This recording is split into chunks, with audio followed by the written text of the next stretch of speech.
let's get on into the movie news of it all. Okay, so let's talk about Wicked. Remember, next week is Wicked week. It's going to be a very packed week. We got the Wizard of Oz movie reaction, Oz Great and Powerful movie reaction, the Wiz movie reaction.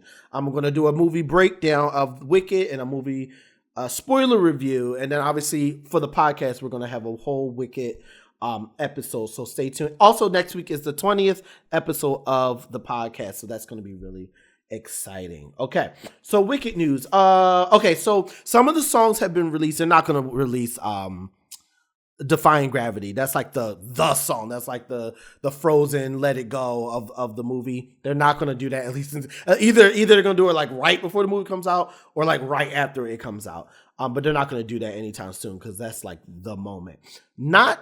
So my thing is, I'm weird about it because I don't want to see anything. I'm seeing some things, but I don't really want to see those type of things because I feel like that's a little bit of gonna take away from the movie a little bit. So I'm kind of like avoiding listening to any music because I want to feel it directly from the movie. So me personally, I haven't heard it. I've like, if it turns on, I'll just like if I see it on social media, I'll just swipe past it because I really don't want to hear anything until I see the movie. And then maybe I'll go back and revisit the songs to see how I'll enjoy them disconnected from the story. So we'll see. There's been a lot of premieres and they have been looking amazing. There's been a lot of premieres. They're doing it all over the place, going everywhere. I'm like, dang, I want to go to the premiere. People coming out wearing the green and they're pink and everyone's looking really, really good. And it's looking like a lot of fun. Listen, because I'm recording really late. This is not coffee. This is an energy drink that I'm drinking. Now, at one of the premieres, the director, this was the green, they said the green and pink event. And the director, Jon Chu, I think it is. Sorry if I'm pronouncing it wrong, Pac-Man. He couldn't make it because his wife was having a baby. They said it was his 5th child. So that was like, wow, that's really cool. Actually, let's watch the clip. Hey everybody, it's Jon Chu here, the director of the movie. I'm so sorry I can't be there. It's November 9th. I was at the hotel across the street ready to come. My whole family's there, my friends, all our loved ones are there, and I've waited for 3 years to have this moment to share a movie with you. But I've waited my whole life to have this moment, to have a 5th child right now. Of course, this little girl knows when to show up on the premiere day. So yeah, isn't that great? Like he's like, I can't be there, but I mean, I'm having a baby, you know, like that's great. I love that. And here's a wonderful picture of the original actors who did the Broadway play, taking pictures with the main actors. You know, I don't want to say this, but I'm a little nervous about the award season because around the award seasons, they be singing the songs and they like to part. And then it's no way in the Tony Awards and the Oscars, they're not going to put them together to sing. And although the play people can sing, they're not at the same level as Cynthia and Oriana. They're not. You can lie to yourselves if you want to, but they're just not. They're good, but they're not. Granted, talk about Frozen. Oh gosh, I don't even know the lady name. She is Elsa. So I mean, she's already grand. But you know, she struggled sometimes singing, you know, some of these songs because the thing is, when you at your heyday and you got to hit these crazy notes in these songs, and then either not even at your bad, like not in your heyday, just maybe a off day of singing, you still got to hit these notes. I'd be like, man, y'all not even helping the people. You know what I mean? Then they gotta perform it. Then if they don't hit it the same way they was hitting it in the movie, then y'all looking at them like they can't do it, but they can do it. But it's like, I can't hit that note every single day. That last note on Let It Go, come on. How many times you want her to hit that note before she like, I can't hit it no more now? Come on now. So I'm just saying, hashtag just saying. Okay. So anyway, I love this picture and I'm looking forward. But anyway, I am looking forward to seeing them on the red carpets and doing things together. It's going to be really exciting, and I hope somebody gets some awards. But we'll see. Let me see the movie first. Okay. So people were like, goodbye, Barbenheimer, and welcome, Glicked. or Wickiator. None of those sound as cool as Barbenheimer. So when Barbie came out, Oppenheimer came out that same weekend. So it was perfect because the color combinations were like really opposite, like pink and black. You can't get any more, opposite than that. But it made great for like social media and all that stuff. And then it just was like two opposite. One is just very much like a guy, man movie, and one is like a girl, woman movie. So it was just a perfect timing. But now there's the same feeling happening with Wicked. Wicked is very much a woman-driven type of film. And then Gladiator 2 is very much a man-driven type of film. And they're landing on the same weekend, so they're trying to play on the same words. I don't know if it's as popular, but no pun intended. But I will say it does look good.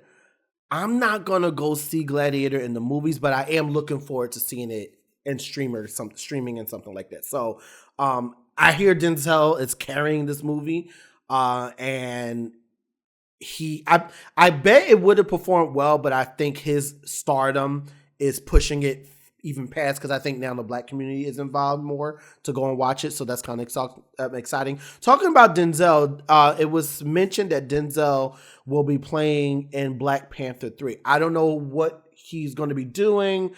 I don't know who he's going to be. Is he a villain? Is he a good guy? Black Panther 1 was fantastic. Black Panther 2 was fantastic. Actually, I want to kind of watch 2 again because it's been a while. And graphics was good. Villain was good. Story was good. It was good. So I look forward to 3. I just don't know how Denzel's going to be involved. So we'll see. So let's talk about some passing. So Bruce Degen, he is the illustrator of the Magic School Bus books. And then he just passed away, I think, over the weekend at the age of 79. And before we move on, first of all, I'm assuming the books came before the show, but I don't know. It could have been opposite. Show first and then book. I'm not sure.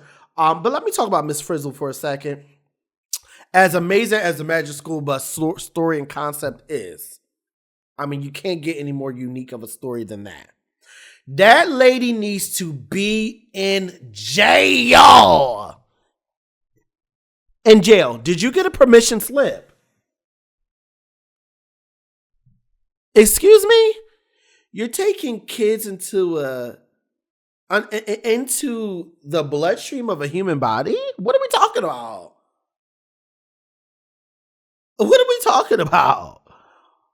You're shrinking these kids down, going into bat caves as actual bats? No, ma'am. Straight to jail. I'm sorry. What are we talking about? And then there was that one kid that's always like, I don't know if we're supposed to be doing this.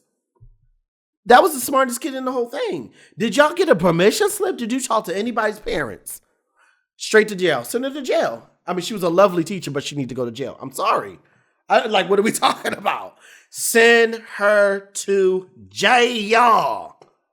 Did anybody get a permission slip? I don't think so. But yeah, so anyway, he wrote the books. I'm assuming the books came first. So what a magical story. Another passing. Oh gosh. Oh yeah. Tony Todd. So he played Candyman. I seen Candyman when I was a kid, but it was in broad daylight and I was not really paying attention because I was like, no. I don't know what this is, but no. And that's when I was a kid. And that's when I didn't even really mind watching scary movies. I mean, I didn't like them like that, but I watched them way more than I do now. And nah, dog. But anyway, Tony, he passed away at the age of 69, and I don't know exactly the amount here, but it said that, so there's a shot of him with all these bees in his mouth, and he said the only way I'll do the shot is if I get $1,000 per bee sting. I need a little bit more than that. And it said that he got $23,000, so that was a lot of bee stings. Now I'm like, how did they count? How did they know? I mean, I would have been like, it was 50. I got stung 50 times. You know what I mean? I'm sure they could check, but I don't know. But anyway, anyway, great character. It seemed like he had a great career, and that was a very bold decision. I like when actors make those type of like, all right, you know what? I'm gonna do it for the camera. I'm gonna do it for the shot. I'm gonna do it for the film. But here's what it's gonna be, and I really love that. Talk about film. So Roll Bounce, Cleo Thompson, he's the one who plays Zero in Holes. He was also in Roll Bounce, and people were like, "What about a Roll Bounce 2? Like, y'all should do a Roll Bounce 2 where they're a little older now. It's in the 90s, you know what I mean? And they doing like a throwback. I'm down for that. Roll Bounce was a pretty good movie, and Cleo said, "Let's do it." Actually, let's look at a clip.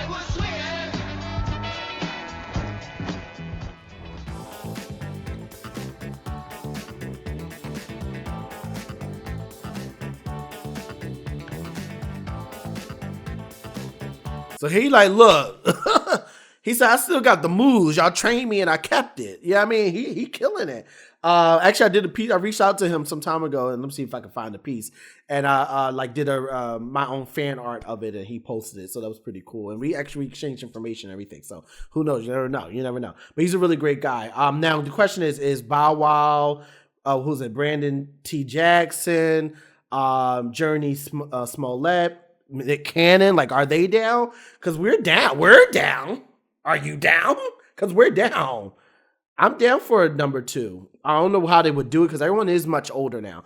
But I think we would go. Would I go to the theaters to see it? I would have to see a trailer because you know how I am about going to the theaters nowadays. It got to be like Wicked, you know, like it got to be like I gotta really want to go. But if it looked good, I'll probably go and see it. But anyway, okay, so talking about seconds, Fallout 2, they casted Macaulay Culkin. Everyone knows him from Home Alone. What is the name of that movie? Tell me in the comments. I always forget the name. I always think Good Son, but that's not the name. That's not the name of the movie. Y'all know what I'm talking about. He's the real son of a mom, and then the cousin or adopted son come in, and he's like basically a villain, and she had to kill him in the end. It's a whole thing. Let me know in the comments what's the name of that movie. I remember actually my first time seeing that movie, because I saw it twice. First time I ever seen that movie back in the day, because I grew up in a hair salon. Literally every day after school I went to a hair salon. But there was the bottom was the salon, second floor was the hair salon, and the top floor was the boss had his own like suite. But he was never really there. And then sometimes to get me out of the way, he would let me stay there and then watch like I'll be watching movies, and it was just me up there. And he had that movie, and I watched it, and it was pretty good. But I was like, this boy crazy. What the? This boy crazy. Anyway, he's going to be in Fallout Season 2, which I'm looking forward to seeing. And I just started watching it on the channel, so go ahead over there to watch the first episode of Season 1 of me reacting to Fallout. It is very, very good. And I'm very much looking forward to the next episode. What I'm going to do is my goal is to do 2 episodes a week, depending on what's going on that week. Still going to do the movies as well, but I'm going to try to get the episodes, since they're a little bit quicker to edit out a little bit quicker. So we did one yesterday or 2 days ago. And then next week is Wicked Week. But then after that, we're going to get on the roll of trying to get Fallout out. And then we'll do more shows as well. Oh, while we're on shows, this Friday or tomorrow, I'm going to be doing a show review, of Silo. And we're going to do it every week. I've never done it before where I do it every week, so bear with me. But it's just a review. My guesses on what the next episode is going to be about, my feeling, my opinion about the episode, my opinion about the characters, and the way the direction of the show is going. So stay tuned for that on the main channel as well. Talking about shows, Arcane Season 2 just dropped. I think the first 3 episodes dropped, and then they're going to do, I guess, every week on Netflix. Sometimes they'll do that. It looks really good. It's very unfortunate that this is the last season. They're only doing 2 seasons. I wish people understood the artsmanship, the craftsmanship of this show. I've never seen a show this beautiful. I've never seen a show this beautiful for animation. Like this, the style is so rich. It's so... I haven't been able to fully watch it through because I have to watch it. It can't be something I just throw on in the background because it's so stunning. Like it's a really beautiful animation. I mean, just everything has detail, and you can pause it at any moment and it looks like a portrait you can put on your wall. I'm not lying. And that's not easy. That's not, because now we're talking about cinematography has to be excellent for you to do that. Lighting has to be excellent for you to do, for you to be able to pause at any, listen, at any frame, if you push pause, it looks like a painting that you can put on. It's phenomenal. Not to mention the story and the sound design. That's a whole nother thing. I'm just talking about the look. So I haven't barely got through the second episode. It's so good. So definitely go ahead and check that out on Netflix. Sonic 3, they just released some images. I'm gonna show you guys here on Entertainment Weekly. It looks good. The first Sonic was good, second Sonic was good, but I think this one looks like it's gonna be a lot more fun.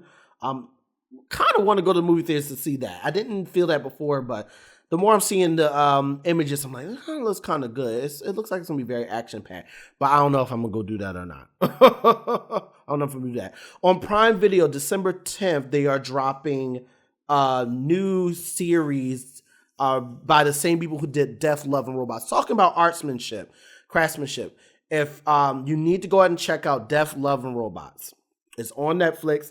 It's a show of, it's a series of animations. They're not connected story-wise. They have no interlocking story. They're individual like shorts, but they're all under the same theme of death, love, and robot in some type of way. Phenomenal. Get me in there. Let me get one episode. Let me do one. I want to do one. Somebody tell them I want to do one. So I hope they continue to do it. They did 2 or 3 seasons. I can't remember. Maybe 2 seasons. The first season's a little raunchy. I ain't gonna lie to you. You're like, woo, woo. Talk about love. But it's not as crazy. And then I think 2 or 3. I can't remember. But it's so good. But the same people who created that is moving on to Secret Level. So Secret Level is the same concept where it's like an individual story that's not connected from what I'm seeing. But these are all from actual games. So it's like different stories like that. So these are the ones that are announced. I don't know if there's more than this, but this is at least what I found. SIFU, is it Sci-Fu? Not sure. Conquered, Pac-Man, but it looks like it's like a horror thing. It looks pretty cool, but they're not showing. They seem to not be showing the Pac-Man a lot. Like it's like a shot or two. I think that one might be one of the coolest ones because they're not showing it a lot.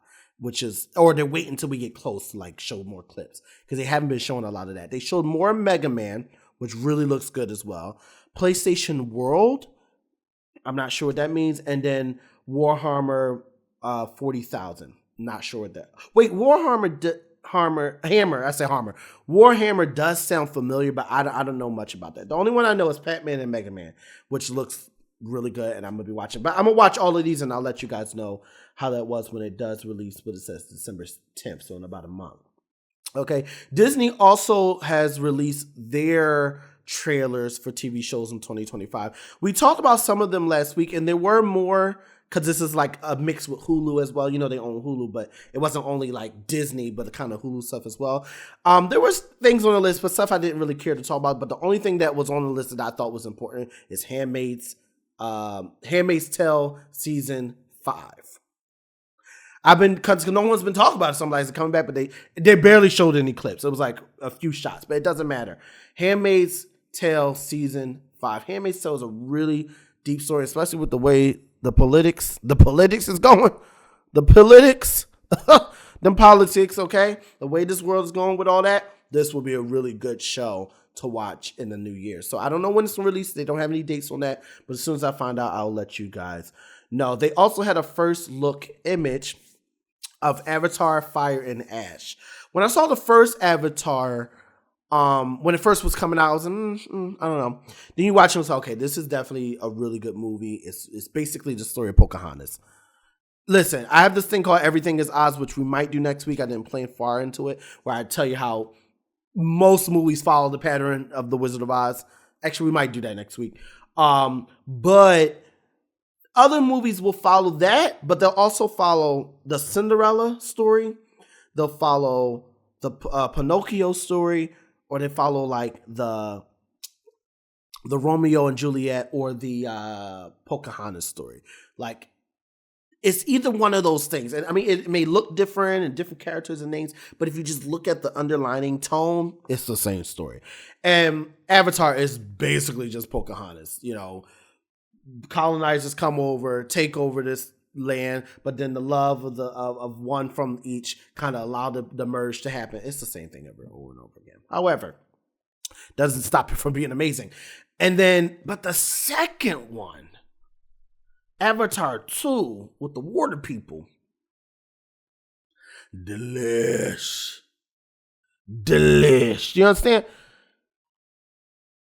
Not only was the story amazing, but the CGI and the water effects. Like, and then I saw it in 3D, and I usually don't like 3D because y'all don't be doing the right. If it ain't Disney World, the 3D is horrible. But this was actually phenomenal.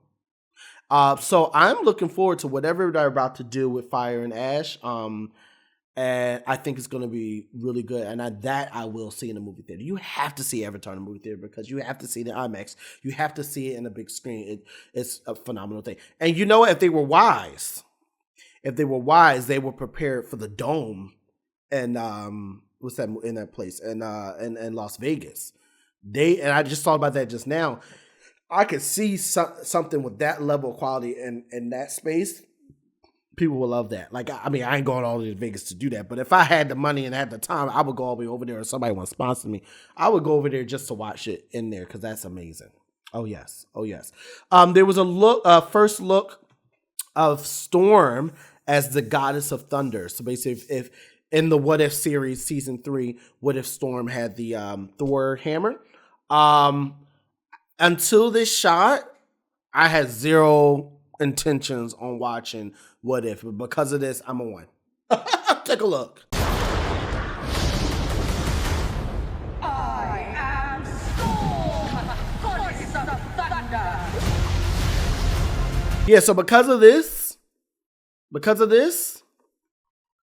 yeah. You know, growing up seeing Storm, I really liked Storm when I was a kid. But, you know, I grew up in a hair salon, so seeing black women all the time that's why I'm like, I don't know how y'all be disrespecting women. But granted, I was around a lot of women, so I just don't understand it.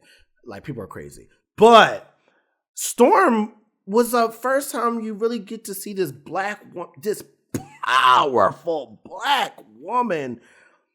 Like, powerful. Like, not like mediocre power, like just like unstoppable, powerful woman. So it's just like, so to see this, it's like you just pulled them heartstrings. I'm just gonna have to watch season 3. I didn't even watch season 2, so I don't know if I should go back and watch season 2. I might go back and watch season 2 because of this. That's what. Tell me in the comments if I even need to go, because I really don't want to have to go back. I would like to just start with season 3. So let me know in the comments if I have to go back. Okay. Okay. So talk about women. Mary. So Netflix, December 6th. They are doing a movie about Mary, Jesus's mother. So I'm really very particular about biblical movies. It looks good. It does look good. Just from the surface, it looks good.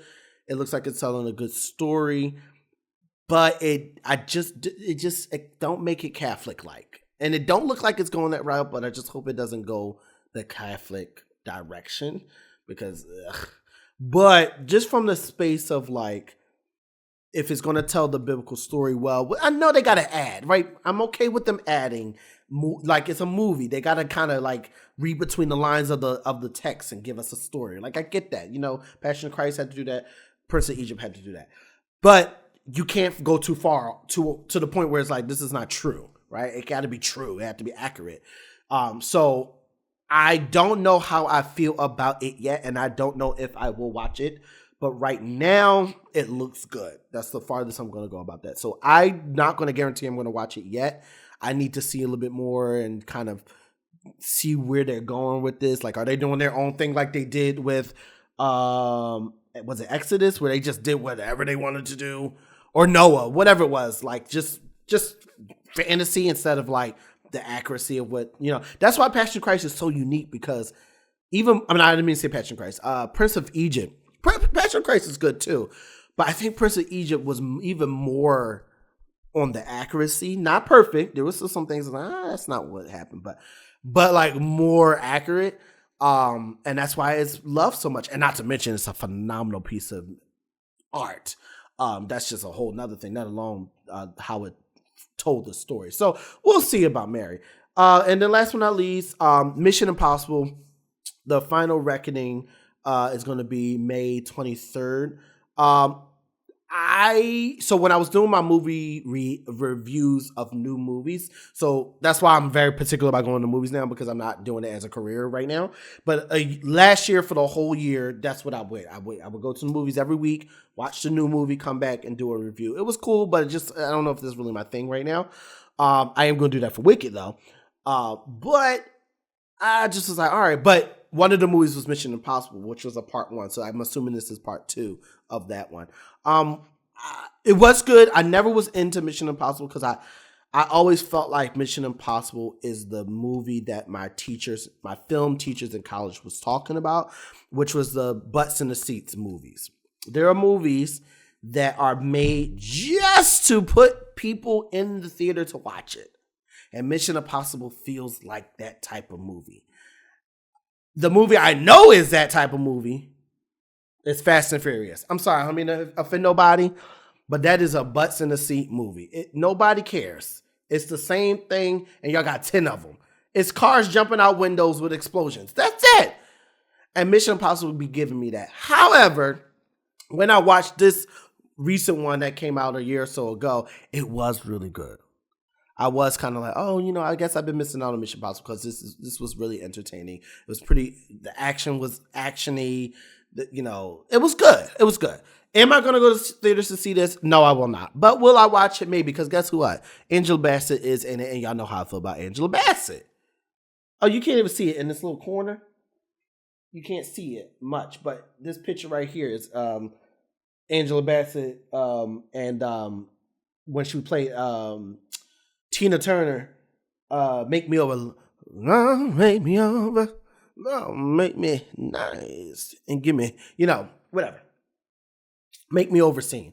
I just thought her outfit was fire. But anyway, I'm pointing there here, but I gotta go find the art. But anyway, I'll put it here. But anyway, yeah. So, sorry, that was a lot. It was so much news in this one week. Let me get some of this energy drink.